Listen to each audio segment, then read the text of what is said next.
Magandang araw po sa inyong lahat, lalo na sa ating mga pinuno, kawal at kawani ng Hukbong Katihan ng Pilipinas. Ako po si Father Dion, ng Post-Catholic Chaplain ng Headquarters and Headquarters Support Group, Philippine Army. At ito po ang Salita ng Diyos, ang ating gabay. Ngayon po ay Sunday, June 1, 2025, at ginugunita po natin ang kapistahan ng pag-akyat sa langit ni Jesus, or the Ascension of Jesus into Heaven. At ang ating ebanghelyo sa araw na ito ay tumutukoy sa mahalagang tagpo sa buhay ng Panginoon, ang kanyang pag-akyat sa langit. Ngunit, bago siya umakyat, may iniwan siyang malinaw na mensahe.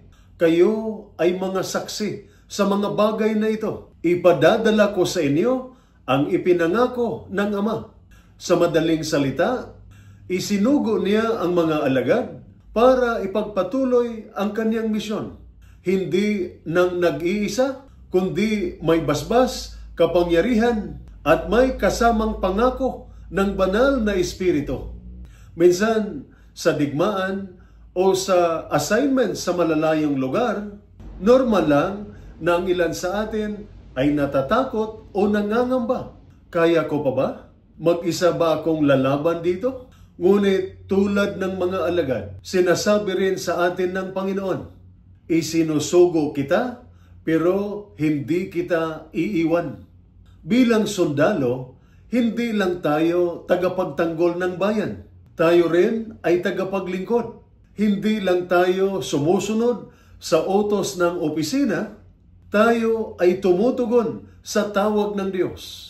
Ang bawat pagbabantay, paglalakad, o simpleng pagtulong sa kapwa ay may misyon. Ipakita ang liwanag ng kabutihan, integridad at dangal. Maging ang ating uniforme ay paalala na habang tayo ay nasa serbisyo ng bayan, tayo rin ay nasa misyon ng Diyos. Ang serbisyo ay hindi lamang trabaho. Ito ay bukasyon. Hindi lang ito hanap buhay. Ito ay pananampalataya sa gawa. Kaya't sa tuwing mapapagod, maalala mo sana ito. Hindi ka basta sundalo lang. Isa kang saksi. Isa kang lingkod. Isa kang isinugo. At may Diyos na hindi ka iiwan. Kahit sa gitna ng kaguluhan, kalungkutan at pagod. Ito po ang salita ng Diyos, ang ating gabay. Manalangin tayo. Panginoon, bigyan mo ako ng tapang at kababaang loob upang maisabuhay ang aking tungkulin. Sa bawat araw ng aking serbisyo, ipaalala mong ikaw ang aking kasama. Sa mga desisyong ginagawa ko, ikaw ang aking liwanag. At sa bawat misyon, ikaw ang aking lakas.